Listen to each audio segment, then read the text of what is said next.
اهلا وسهلا بيكم في وصفه جديده. انا هند فهمي. النهارده هنعمل مع بعض كيك صحي هيلثي، ينفع للدايت، ينفع للناس اللي مش عايزه تستخدم سكريات ولا دقيق ولا الكلام ده كله. هنجيب موزتين مع بعض ونقشرهم ونبدا نحطهم في الطاجن اللي هنعمل فيه او البوله اللي هنعمل فيها. هنبدا نهرسهم كويس قوي بالشكل اللي انتوا شايفينه. لو حابين تضربوها بالهاند بلندر مفيش مشكله، اهم حاجه ان احنا نحصل على القوام ان هي تبقى سايله شويه، يعني الموز يبقى سائل شويه.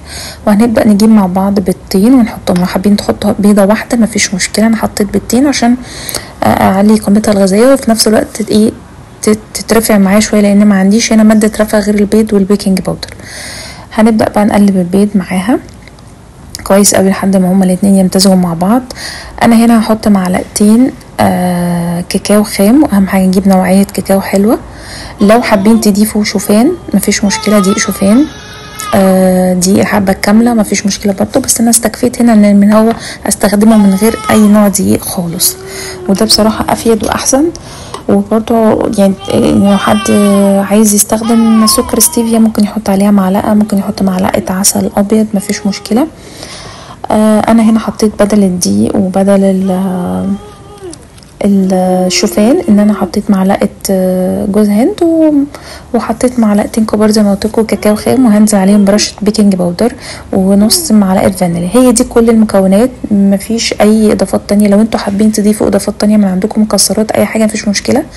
انا هنا محطتش عليها سكر ستيفيا ولا عسل، ففكرت ان انا احط فيها رشه زبيب كده تبقى حلوه وتديها طعم، وممكن رشه شوكليت شيبس او اي شوكولاته من عندك، مثلا شوكولاته دارك حابين تضيفوها مفيش مشكله.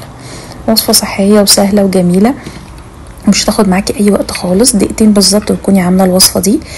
وهتبدا نقلبها كويس قوي مع بعض، ونبدا بقى نجيب شويه شوكولاته صغيرين كده مكسرين نحطهم، دي برضو هتعلي معانا الطعم وتخليه كويس.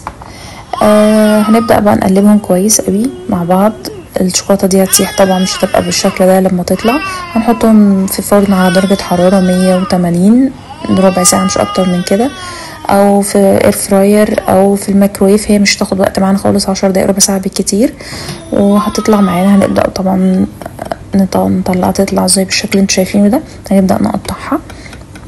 انا طبعا ما استنيتش لما هي تبرد، انا قطعتها وهي سخنه واكلت منها على طول، كانت حلوه جدا. بس الافضل انتوا تستنوا عليها لما تبرد علشان تحسوا بطعمها قوي، لان كانت لسه الى حد ما سايله شويه عشان الموز طبعا، لان دي معموله من غير اي انواع من انواع الدقيق خالص.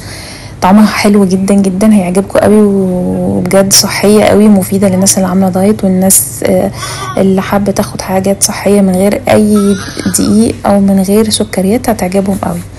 اتمنى تكون الوصفه عجبتكم، ما تنسوش اللايك والسبسكرايب، واستناكم ان شاء الله في وصفه جديده. الف هنا وشفا.